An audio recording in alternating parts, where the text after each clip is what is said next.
Permainan kotor mama mertua dan mantan istri suamiku. Buat yang sudah subscribe, semoga rezekinya lancar ya. Sebelum lanjut ke ceritanya, buat sahabat bunda yang belum menonton part satunya bisa ditonton lebih dulu, ya agar bisa mengikuti alur ceritanya. Halo, selamat siang, apakah ini dengan keluarga Pak Herlan? Suara seorang laki-laki terdengar serius di seberang. Iya, Pak. Saya Azizah, istri Pak Herlan, jawabku dengan suara sedikit bergetar, mulai merasa ada sesuatu yang salah. Mohon maaf, Bu, saya dari pihak kepolisian. Ada kabar duka, mobil yang ditumpangi Pak Herlan mengalami kecelakaan dan menabrak pembatas jalan. Saat ini Pak Herlan dalam kondisi kritis di rumah sakit. Katanya, suaranya penuh empati. Innalillahi wa inna ilaihi raji'un. Pak, saya minta alamat rumah sakitnya, biar saya segera ke sana, kataku sambil berusaha menahan tangis. Baik, Bu, nanti alamat rumah sakitnya akan saya kirim, jawab polisi itu sebelum menutup telepon. Telepon itu datang seperti petir di siang bolong, mengguncang hatiku hingga tak tahu harus berbuat apa. Tanganku gemetar, perasaan panik dan khawatir langsung menyelimuti seluruh tubuhku. Aku segera bersiap-siap untuk pergi ke rumah sakit. Namun, ketika aku hampir mencapai pintu keluar, langkahku dihadang oleh Nyonya Ratna, mamanya Herlan. Tatapannya dingin, penuh dengan ketidakpedulian. Mau apa kamu? Tanyanya sinis, suaranya seperti menyimpan kebencian yang tak pernah surut. Bu, Mas Herlan kecelakaan, dan kondisinya kritis. Jawabku dengan suara terisak. Lalu kamu mau apa? Mau ke rumah sakit? Enak sekali kamu, serunya dengan nada menghina. Saya ingin menemuinya, Bu. Saya istrinya, dia butuh saya, jawabku, memohon pengertian. Nyonya Ratna tertawa kecil, penuh dengan kebencian. Herlan kecelakaan karena kamu. Kamu itu pembawa sial. Sejak menikah denganmu, hidup Herlan jadi kacau. Sekarang dia kecelakaan gara-gara kamu. Sudah, pulang saja kamu ke kampung. Herlan lebih baik tanpa kamu. Tapi, Bu, saya, belum sempat aku menyelesaikan kalimatku. Nyonya Ratna memotong dengan suara keras. Tidak ada, tapi. Kamu ikuti saja apa kataku, pergi dari sini. Sekarang, aku hanya bisa menahan air mata. Rasanya seperti ditikam berulang kali, bukan hanya oleh kata-kata Nyonya Ratna, tapi juga karena kenyataan bahwa suamiku sedang berjuang hidup di rumah sakit, dan aku justru diusir oleh ibu mertuaku sendiri. Dengan hati yang hancur, aku terpaksa pulang ke desa tanpa bisa melihat Herlan. Beberapa hari kemudian, aku mendengar kabar bahwa Nyonya Ratna dan Friska, mantan istri Herlan, pergi ke rumah sakit. Seolah Friska masih memiliki hak, seolah aku tak pernah ada dalam hidup Herlan. Nyonya Ratna jelas-jelas membawa Friska dengan satu tujuan, agar Herlan kembali kepadanya. Setelah melalui masa kritis yang panjang, Herlan akhirnya sadar. Dan di saat itulah, Friska mulai menjalankan tipu muslihatnya. Setiap hari, ia datang ke rumah sakit, menunjukkan perhatian palsu kepada Herlan. Dengan gaya yang memikat dan perhatian yang berlebihan, ia mencoba merebut hati Herlan lagi, seolah-olah dia adalah penyelamat di saat-saat sulit. Nyonya Ratna pun tak henti-hentinya memuji Friska di depan Herlan, menjelekkan diriku yang menghilang, entah kemana katanya. Mereka sama-sama menyusun skenario yang membuatku seolah-olah tak peduli pada suamiku di saat dia membutuhkan dukungan. Padahal, aku diusir, disingkirkan, bahkan dihalangi untuk bertemu dengan suamiku sendiri. Suatu hari, Herlan akhirnya menghubungiku. Suaranya penuh kemarahan dan kebingungan. Azizah, di mana kamu? Kenapa kamu tidak datang ke rumah sakit? Mama bilang kamu pulang ke desa tanpa kabar. Friska ada di sini setiap hari untuk menemani. Sementara kamu kemana? Aku terdiam, tidak tahu harus berkata apa. Kebenaran terasa begitu pahit. Mas, aku tidak bisa kesan. Mamamu, suaraku terhenti, aku tidak tahu bagaimana menjelaskan semuanya. Nyonya, Ratna sudah begitu lihai menutup jalan bagiku untuk mendekat. Herlan semakin marah. Kamu bahkan tidak peduli. Aku hampir mati, dan kamu malah meninggalkanku? Friska ada di sini, dia peduli padaku, tapi kamu? Hatiku tersayat mendengar kemarahan itu. Aku ingin menjelaskan semuanya, tetapi Herlan tidak memberikan kesempatan. Dia sudah terpengaruh oleh tipu daya mamanya dan Friska, dan aku semakin tenggelam dalam ketidakberdayaan. Di rumah sakit, Nyonya. Ratna terus menekan Herlan untuk berpikir bahwa aku tak layak untuknya. Bahwa aku hanyalah pengganggu dalam hidup mereka, dan Friska adalah satu-satunya yang pantas mendampinginya. Hari demi hari, aku dipinggirkan, diabaikan, dan perlahan tapi pasti, Friska mulai mengisi ruang yang seharusnya menjadi milikku.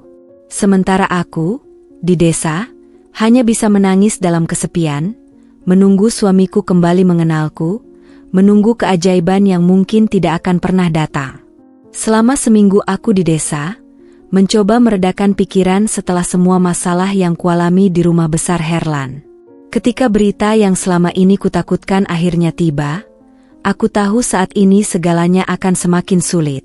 Herlan sembuh dari kecelakaan, dan dia bersama Nyonya Ratna akan datang menemuiku di desa.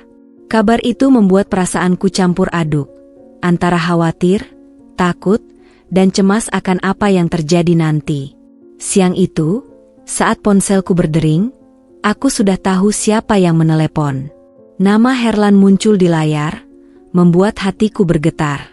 Dengan tangan gemetar, aku menjawab telepon. "Assalamualaikum, Mas," kataku pelan. "Waalaikumsalam, Zah. Aku sudah sembuh. Besok aku dan Mama akan ke desa untuk menemuimu." Suaranya tegas, tanpa basa-basi.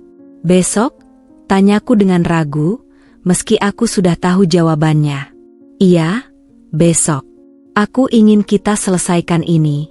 Mama juga ikut, dia ingin bicara denganmu." Perasaanku semakin tak menentu. Herlan terdengar tegas, tapi ada nada dingin dalam suaranya. "Aku tahu ini bukan pertanda baik." "Baik, Mas. Aku akan menunggumu," jawabku sambil menelan ludah. Aku tak bisa mengelak dari pertemuan ini, meskipun bayangan akan apa yang bakal terjadi terus menghantuiku sepanjang malam. Pagi harinya, aku berdiri di depan rumah, menanti kedatangan mereka. Dari kejauhan, terlihat mobil mewah hitam meluncur perlahan mendekati halaman rumahku. Degup jantungku semakin kencang. Mobil itu berhenti, dan Herlan turun lebih dulu, disusul oleh Nyonya Ratna. Wajah Herlan terlihat datar, namun aku bisa merasakan amarah yang dia tahan. Di belakangnya, Nyonya Ratna berjalan dengan angkuh, seperti biasa. "Azizah," panggil Herlan singkat. Aku mendekat dengan langkah hati-hati. "Selamat datang, Mas." "Bu," sapaku, mencoba terdengar tenang meskipun di dalam dadaku ada badai yang berkecamuk. Nyonya Ratna tidak menjawab, hanya menatapku dengan pandangan merendahkan seperti biasa. Tanpa ada basa-basi, Herlan langsung berkata, "Kita perlu bicara di dalam." Aku mengangguk lemah, lalu mempersilakan mereka masuk ke dalam rumah. Kami duduk di ruang tamu, suasana yang sangat tegang menyelimuti. Aku duduk berhadapan dengan mereka berdua, mencoba tetap tenang. Herlan memandangku dengan tatapan tajam. "Azizah, aku ingin penjelasanmu sekarang. Kenapa kamu menghilang setelah kecelakaan? Kenapa kamu tidak pernah datang menemuiku? Apa kamu benar-benar tidak peduli pada suamimu yang hampir mati?" Suaranya terdengar sangat dingin, penuh dengan tuduhan yang menyakitkan. Dadaku sesak mendengar tuduhannya. "Mas, aku tidak pernah meninggalkanmu. Justru Mama mengusirku, menyuruhku pulang ke desa dan melarangku menemuimu di rumah sakit." Jawabku dengan suara bergetar. Namun Herlan tak mau mendengar. Berhenti mencari alasan. Zizah, apa kamu tahu bagaimana rasanya bangun dari koma dan mendengar bahwa istrimu tidak pernah sekalipun datang menjenguk? Mama bilang kamu tidak pernah peduli. Kamu lebih memilih pulang ke desa daripada menunggu suamimu yang sedang sekarat. Mas, itu tidak benar. Aku ingin datang, tapi suaraku terpotong ketika Herlan membentakku. Jangan bohong, Zizah. Semua orang di rumah bilang hal yang sama. Mama yang merawatku setiap hari, sementara kamu malah kabur ke desa. Herlan berdiri dari kursinya, suaranya semakin meninggi. Kamu ini istri macam apa? Bahkan Friska justru lebih perhatian daripada kamu. Hatiku serasa ditusuk mendengar nama Friska disebut. Air mataku mulai mengalir tanpa bisa kutahan lagi. Mas, aku diusir oleh Mama. Dia yang memaksaku pulang. Setiap hari aku ingin ke rumah sakit, tapi Mama bilang aku tidak diinginkan di sana. Mama bahkan membawa Friska ke sana untuk merawatmu. Nyonya, Ratna yang sejak tadi diam, kini tersenyum tipis. Azizah, kamu pikir Herlan akan percaya omong kosongmu? Kamu tidak pernah pantas untuknya.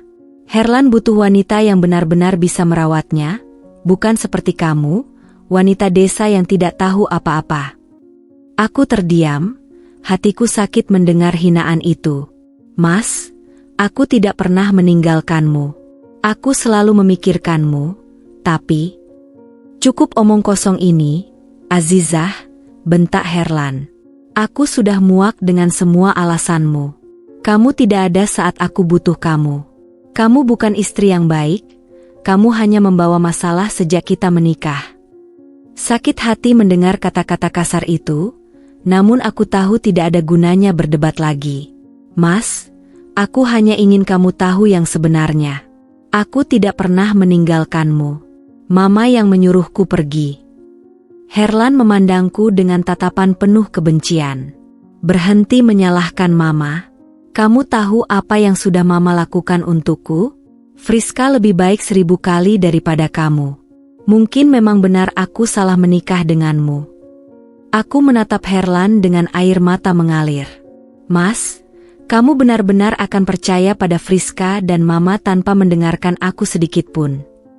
Herlan tak menjawab, namun kemarahannya semakin memuncak. Kamu bukan istri yang kuinginkan. Mama benar, kamu hanya membawa kesialan. Nyonya.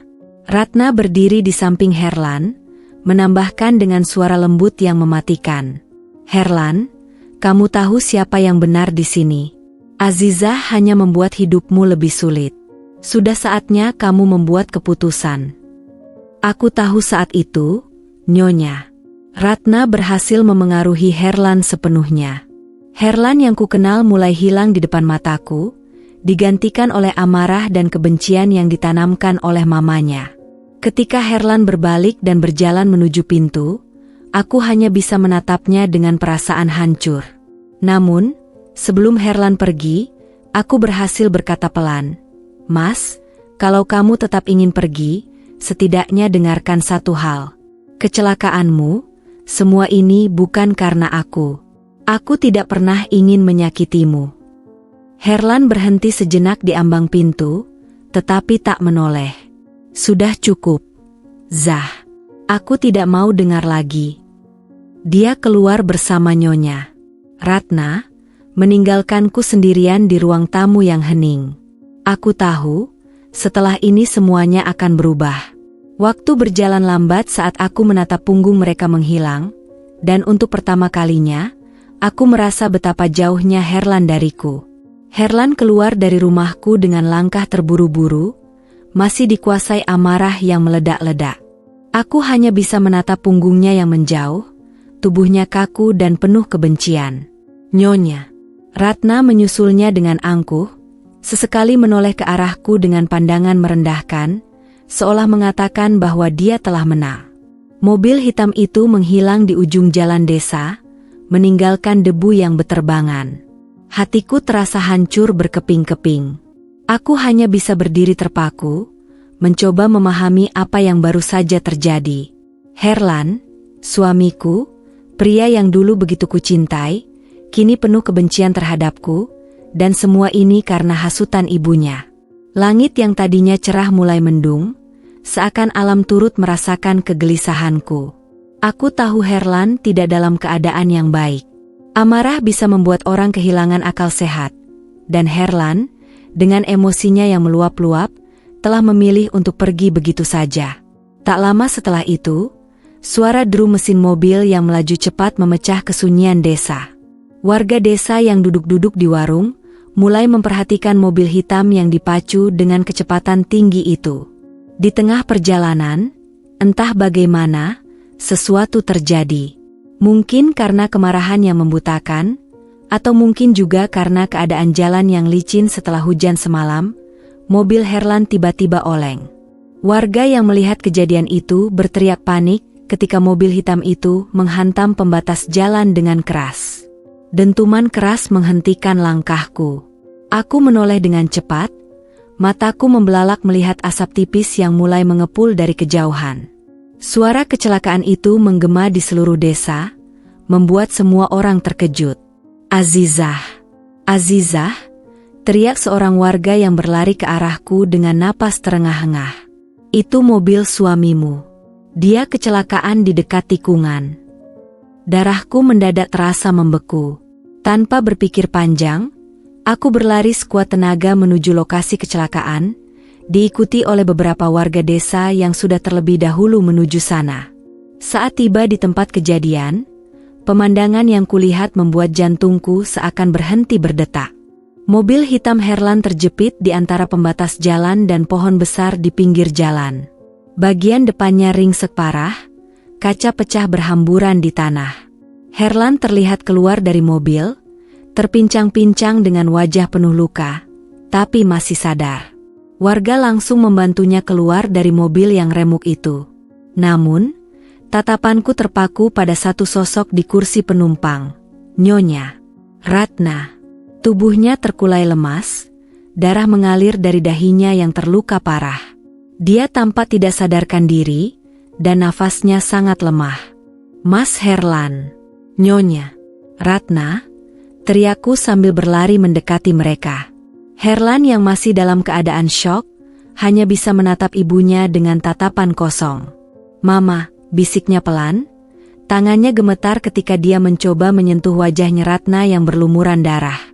Warga desa segera membantu mengeluarkan Nyonya Ratna dari dalam mobil, menidurkannya di pinggir jalan. Seorang warga lain bergegas menelepon ambulans.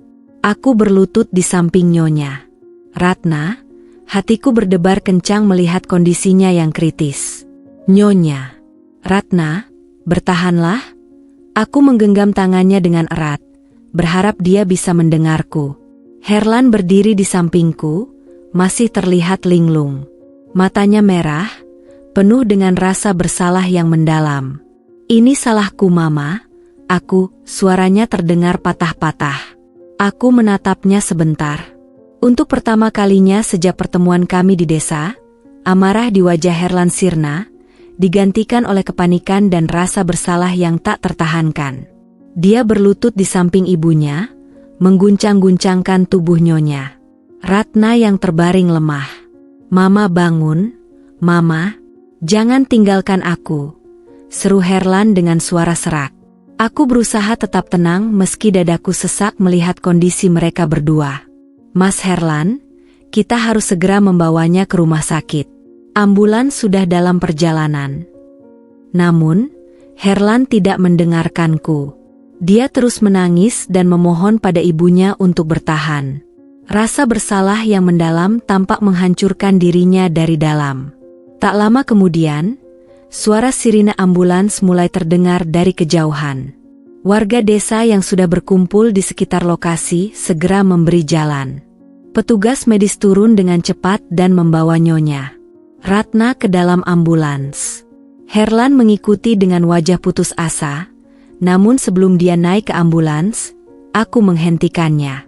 Mas Herlan, aku akan ikut.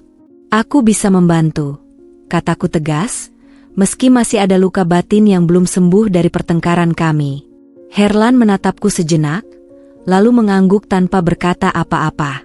Kami berdua naik ke dalam ambulans, duduk di sisi Nyonya Ratna yang masih tidak sadarkan diri.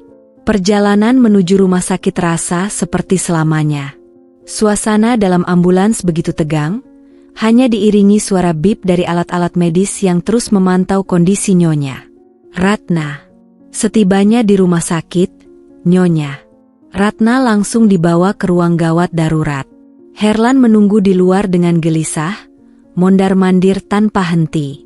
Aku berdiri di sampingnya, mencoba menenangkan diri. Pikiran kami sama, bagaimana jika Nyonya Ratna tidak selamat? Aku tidak tahu apa yang harus kulakukan. Zizah, suara Herlan tiba-tiba terdengar, penuh penyesalan. Ini salahku. Aku yang menyebabkan kecelakaan ini. Aku terlalu marah, terlalu bodoh. Aku menatapnya, ada rasa iba yang menyelinap di hatiku meski tadi dia telah menyakitiku dengan kata-katanya. Mas Herlan, sekarang bukan waktunya untuk saling menyalahkan. Yang penting sekarang adalah memastikan Mama selamat. Dia mendesah berat, menyandarkan punggungnya ke dinding, wajahnya terlihat lelah dan penuh penyesalan. Kamu benar. Aku tidak siap jika Mama harus pergi. Kami terdiam sejenak, menunggu dengan cemas. Setelah beberapa jam yang terasa sangat panjang, akhirnya seorang dokter keluar dari ruang gawat darurat. Nyonya Ratna dalam kondisi kritis, tapi dia berhasil melewati masa-masa sulit. Namun, dia kehilangan banyak darah dan membutuhkan transfusi secepatnya, kata dokter itu. Aku langsung berdiri. Dok, golongan darah Nyonya Ratna apa? AB negatif. Kami sedang mencari pendonor, tapi golongan darah ini cukup langka, jawabnya dengan raut cemas. Aku terdiam sejenak, lalu tersenyum tipis. Dok, golongan darah saya sama. Saya akan mendonorkan darah untuknya. Herlan tertegun, matanya melebar. Zizah kamu. Tanpa menunggu jawaban Herlan, aku mengikuti dokter ke ruang transfusi. Di dalam hatiku, aku tahu bahwa meskipun Nyonya Ratna selalu membenciku, aku tidak akan pernah bisa membiarkannya pergi tanpa melakukan apapun. Herlan hanya bisa menatapku dengan wajah penuh penyesalan, dan untuk pertama kalinya, dia tampak tak tahu harus berkata apa. Di balik amarah dan kebencian yang pernah dia tunjukkan, aku melihat sosok Herlan yang kini mulai menyadari kesalahannya. Sinar lampu rumah sakit terasa dingin dan sunyi, menciptakan suasana yang semakin menekan hati. Di ruangan tempat Nyonya Ratna dirawat, Herlan duduk terdiam, wajahnya pucat, dan pikirannya berkecamuk. Bayang-bayang kecelakaan dan kondisi kritis mamanya masih menghantui, namun di dalam hatinya, ada perasaan yang lebih dalam lagi, perasaan bersalah. Pukul 10.25 perasaan yang terus tumbuh sejak dia melihat aku dengan tenang menawarkan darahnya untuk menyelamatkan nyawa mamanya, meskipun hubungan kami tadi telah hancur oleh kebencian. Halo, selamat siang, apakah ini dengan keluarga Pak Herlan? Suara seorang laki-laki terdengar serius di seberang. Di tengah lamunannya, langkah kaki yang berat mendekat. Pak Parjo, sopir keluarga Herlan, dan Mak Ijah, pembantu rumah tangga yang setia, berjalan mendekat dengan raut wajah penuh kekhawatiran dan ketidakpastian. Mereka berdua saling bertukar pandang sebelum akhirnya Mak Ijah mengambil inisiatif untuk bicara. Mas Herlan, suara lembut Mak Ijah memecah keheningan, ada yang perlu kami sampaikan, Nak. Herlan mendongak, pandangannya masih bingung dan lelah. Apa? Apa yang terjadi, Mak? Tanyanya dengan suara serak, masih dipenuhi kecemasan tentang kondisi Ratna. Pak Parjo, yang biasanya diam dan hanya melayani tugasnya, kali ini terlihat lebih serius dari biasanya. Maaf sebelumnya, Mas Herlan. Kami tahu ini bukan waktu yang tepat, tapi kami tidak bisa terus diam. Kami harus bicara soal mamanya Mas Herlan dan soal Mbak Azizah. Herlan menatap keduanya, merasa ada yang aneh dengan nada suara mereka. Apa maksud kalian? Tanya Herlan, keningnya berkerut. Mak Ijah menarik napas dalam-dalam, suaranya sedikit gemetar saat mulai berbicara. Selama ini, kami melihat semuanya, Mas. Kami menyaksikan bagaimana Nyonya Ratna selalu mencoba menjauhkan Mas Herlan dari Mbak Azizah. Nyi Ratna seringkali menjelek-jelekan Mbak di belakang Mas, bahkan membujuk Friska untuk datang ke rumah dan menghina Mbak Azizah. Herlan terperangah, tak percaya dengan apa yang baru saja didengarnya. Apa maksudmu, Mak Ijah? Friska? Mengapa ibu mengundang Friska? Pak Parjo mengangguk perlahan. Betul, Mas. Nyonya Ratna sering mengundang Friska ke rumah tanpa sepengetahuan Mas. Setiap kali Mas Herlan tidak ada, mereka berdua berbicara dan bersekongkol untuk membuat Mbak Azizah merasa tidak berharga. Saya sendiri beberapa kali mendengar Friska menghina Mbak di depannya Ratna, dan Nyonya hanya diam atau bahkan mendukung kata-katanya. Herlan terdiam, matanya mulai basah. Dadanya sesak mendengar kenyataan pahit ini. Tapi kenapa? Kenapa Mama melakukan ini? Mak Ijah menggeleng pelan. Saya juga tidak tahu, Mas. Mungkin karena ibu tidak pernah benar-benar menerima Mbak Azizah sebagai menantunya. Selama ini, Nyonya merasa bahwa Mbak Azizah tidak pantas untuk Mas Herlan. Nyonya lebih suka Friska yang kaya raya dan dari keluarga terpandang. Herlan terhenyak, merasakan jantungnya berdetak lebih cepat. Semua ucapan Friska yang meremehkan Azizah selama ini mulai teringat kembali. Jadi semua yang dikatakan Friska tentang Azizah, semua penghinaan itu hanya untuk membuatku membenci istriku. Pak Parjo dan Mak Ijah hanya bisa mengangguk dalam keheningan. Herlan berdiri dengan gelisah, tangannya gemetar. Semua yang selama ini dia percayai runtuh seketika. Kata-kata kasar yang dia ucapkan kepada Azizah saat berdebat tadi bergema di benaknya.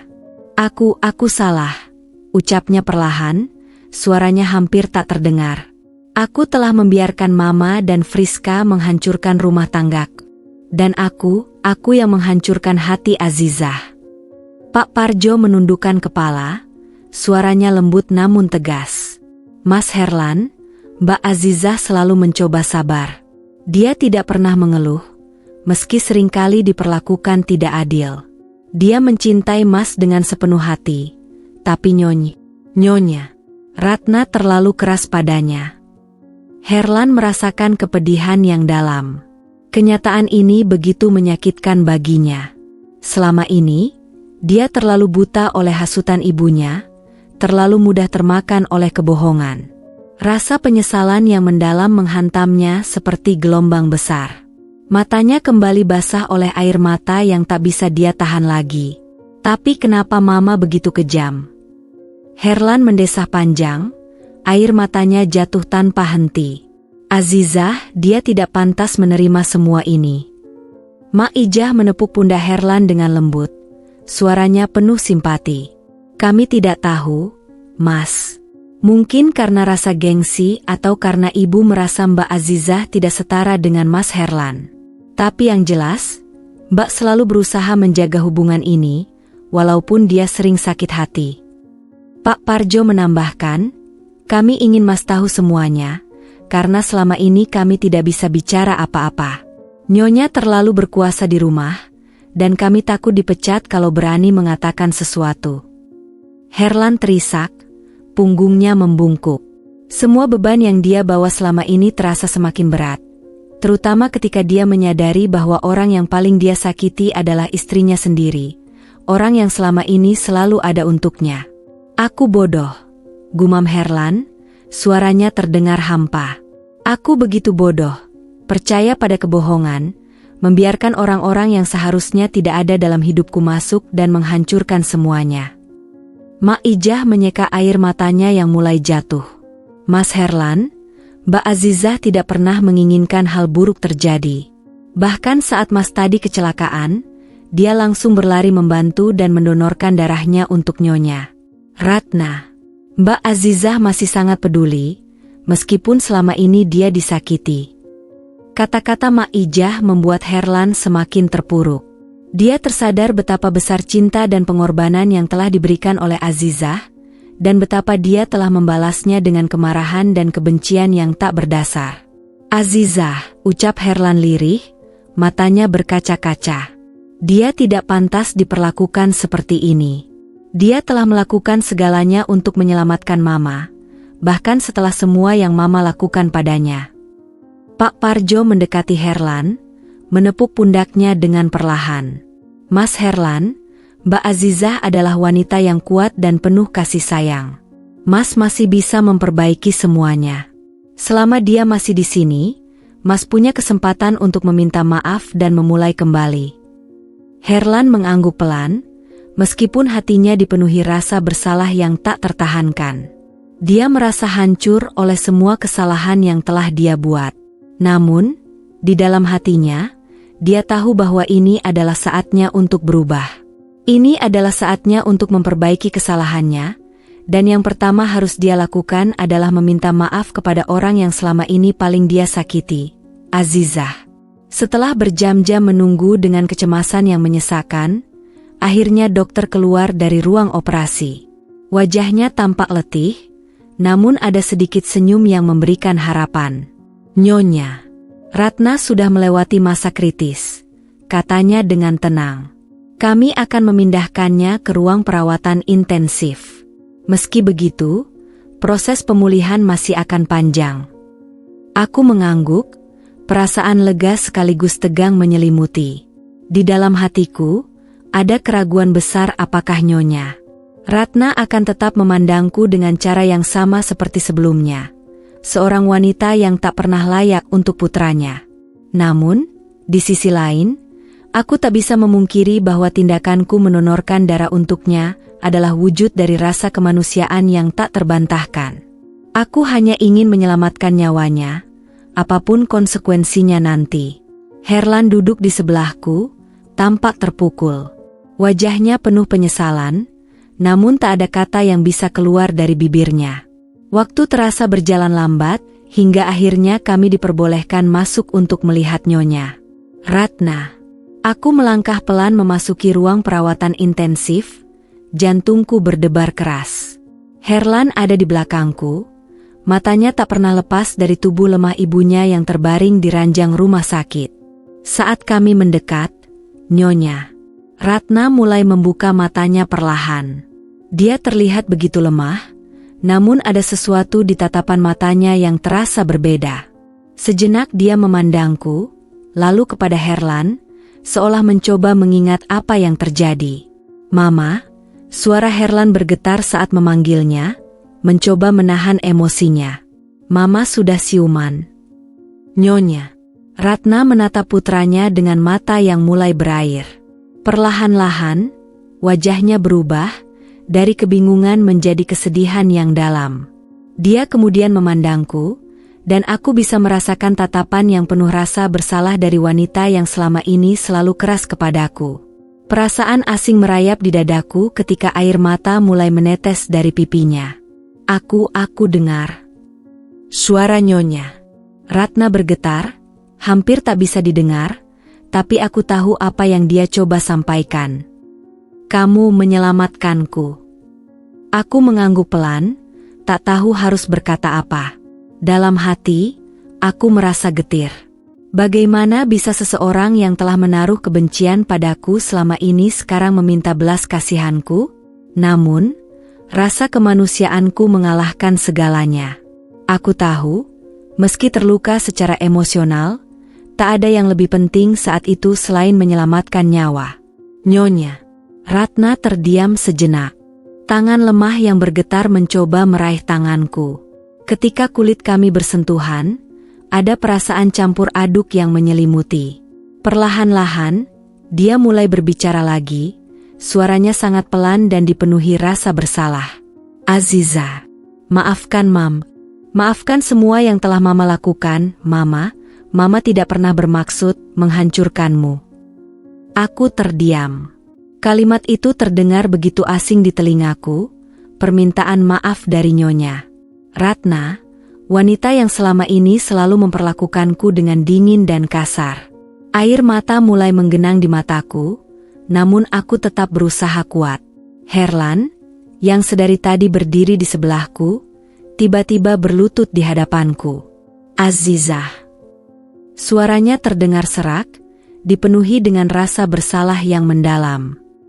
Aku juga maafkan aku. Dia terisak, tangannya menggenggam erat tanganku. Aku tak pernah tahu semua yang terjadi, semua yang kulakukan padamu. Aku salah, aku terlalu mendengarkan mereka tanpa mendengarmu. Aku melihat Herlan menangis dengan tulus, air matanya jatuh membasahi lantai.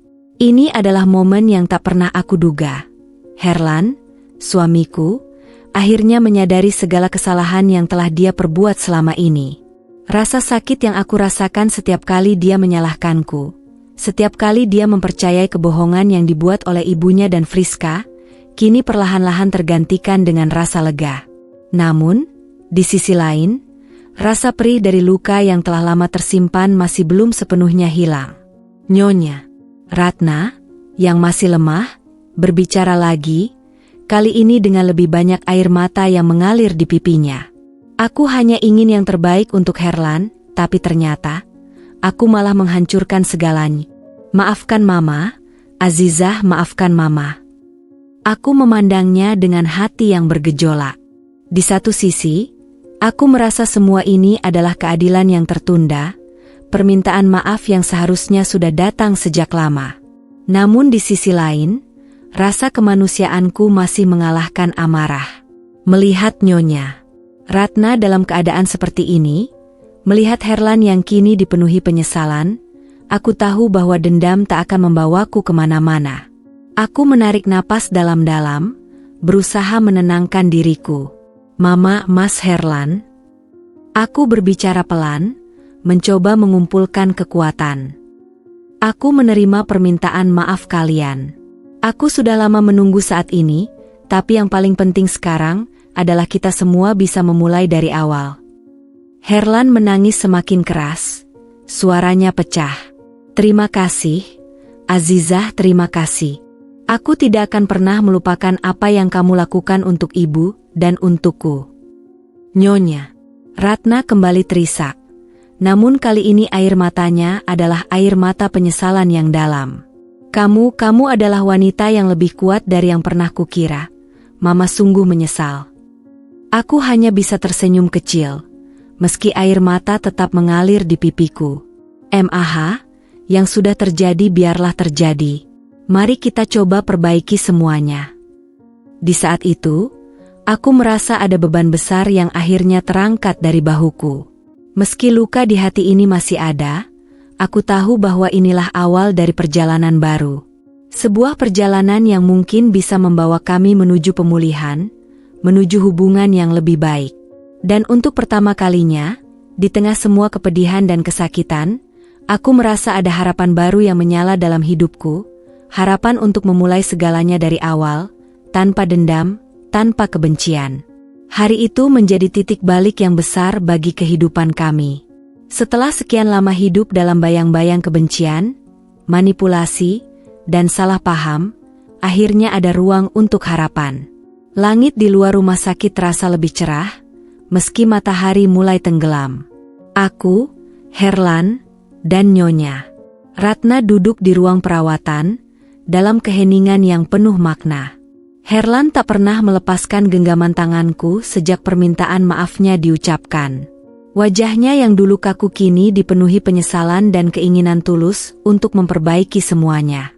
Untuk pertama kalinya, aku merasa dia benar-benar ada untukku, bukan hanya sebagai suami yang terikat dalam pernikahan, tapi sebagai pasangan hidup yang ingin membangun hubungan dengan sungguh-sungguh. Kita mulai dari awal. Ya, sayang, bisik Herlan, suaranya serak namun penuh harap. Aku menatap matanya yang basah oleh air mata, merasakan kejujuran dalam kata-katanya. Ya, kita mulai dari awal, Mas Herlan. Tapi, ini tidak akan mudah. Semua ini butuh waktu. Jawabku dengan lembut, namun tegas. Herlan mengangguk, menyadari bahwa proses pemulihan bukanlah hal yang instan. Aku siap. Aku akan buktikan padamu bahwa aku bisa berubah, katanya dengan nada yang lebih yakin. Nyonya. Ratna yang selama ini selalu menjadi sosok antagonis dalam hidupku, kini tampak jauh berbeda. Wajahnya yang dulu dingin dan penuh ketegangan kini tampak lebih lembut. Walau tubuhnya masih lemah setelah kecelakaan dan operasi, ada semangat baru di dalam dirinya. Dia menatapku dengan mata yang berkaca-kaca, seolah ingin menyampaikan lebih banyak dari yang bisa diucapkannya. Mama tahu tidak mudah memaafkan Mama. Azizah, ucap Nyonya Ratna dengan suara yang hampir tak terdengar, tetapi penuh rasa bersalah. Mama sudah terlalu lama hidup dalam prasangka, Mama hanya ingin melindungi Herlan. Tapi Mama lupa bahwa dia membutuhkanmu lebih dari yang Mama akui. Maafkan Mama, atas semua yang sudah terjadi. Aku tersenyum kecil, mencoba menahan rasa haru yang meluap di dalam dada. Saya mengerti, Mah. Yang penting sekarang kita semua bisa belajar dari kesalahan, dan mencoba memperbaikinya bersama. Kita semua pantas untuk memulai lembaran baru. Hari-hari setelah pertemuan itu penuh dengan pembelajaran dan refleksi. Herlan, yang dulu sering terpancing emosi dan terlalu bergantung pada mamanya, kini mulai belajar untuk mengambil keputusan sendiri. Dia mulai melihatku sebagai partner, bukan lagi seseorang yang harus dibuktikan kesalahannya. Kami memutuskan untuk tinggal di rumah kecil di pinggiran desa, jauh dari hiruk-pikuk kota dan segala drama yang dulu melingkupi hidup kami. Nyonya Ratna, yang perlahan pulih dari cederanya, juga mulai berubah. Dia sering mengunjungi kami, bukan lagi dengan sikap menghakimi, tetapi dengan niat untuk lebih memahami kehidupan kami. Hubungan kami tidak serta-merta berubah sempurna. Ada hari-hari di mana kami masih saling canggung. Tetapi ada juga momen-momen di mana aku bisa melihat bahwa dia sungguh-sungguh mencoba untuk menerima dan menghargai kehadiranku dalam kehidupan Herlan. Azizah, apa kamu keberatan kalau Mama datang besok membawa makan siang untuk kita semua? Tanyanya suatu sore, sesuatu yang dulu tak pernah terbayangkan. Aku tersenyum dan mengangguk, senang melihat usaha yang dia lakukan. Waktu berjalan, dan perlahan-lahan, rumah tangga kami mulai menemukan ritmenya sendiri. Setiap hari adalah kesempatan baru untuk memperbaiki hubungan, baik antara aku dan Herlan, maupun dengan Nyonya Ratna. Ada banyak luka yang masih perlu disembuhkan, banyak kata yang masih harus diucapkan, tetapi kami bergerak maju. Aku tak lagi merasa sendiri, dan Herlan kini benar-benar menjadi suami yang bisa kuandalkan. Hari itu, di sebuah sore yang tenang, kami bertiga duduk di teras rumah, memandangi hamparan sawah yang menghijau di depan mata. Angin sore berhembus lembut, membawa kesejukan yang menenangkan. Herlan menggenggam tanganku erat, sementara Nyonya Ratna duduk di sebelahnya, sesekali tersenyum kecil ke arah kami. Aku masih ingat saat pertama kali datang ke desa ini, kata Herlan tiba-tiba, memecah keheningan. Aku datang dengan marah, penuh dengan prasangka. Tapi, di sini aku justru menemukan diriku yang sebenarnya. Terima kasih, Azizah, karena sudah bertahan untukku. Aku menatapnya, dan dengan senyum yang tulus, aku menjawab, aku juga berterima kasih karena kamu mau berubah, Herlan. Kita masih punya banyak waktu untuk membuktikan segalanya, bersama. Nyonya Ratna, yang biasanya hanya diam dalam percakapan seperti ini, menambahkan dengan suara pelan namun mantap, dan Mama akan memastikan untuk menjadi bagian dari perjalanan baru ini. Mama ingin memperbaiki semuanya, bersama kalian. Kami bertiga terdiam, menikmati momen kebersamaan yang terasa begitu berarti. Di tengah semua yang pernah terjadi, Mama menyadari bahwa kami telah menemukan sesuatu yang lebih kuat dari sekadar pengampunan. Kami menemukan kesempatan untuk benar-benar memulai dari awal. Sebuah awal baru yang dipenuhi dengan harapan, kasih sayang, dan komitmen untuk menjadi keluarga yang lebih baik. Hari itu, di bawah langit sore yang cerah, Mama merasa bahwa meski perjalanan ini masih panjang, kami sudah berada di jalan yang tepat. Tanpa dendam, tanpa kebencian, hanya cinta dan niat untuk terus bersama, membangun masa depan yang lebih baik.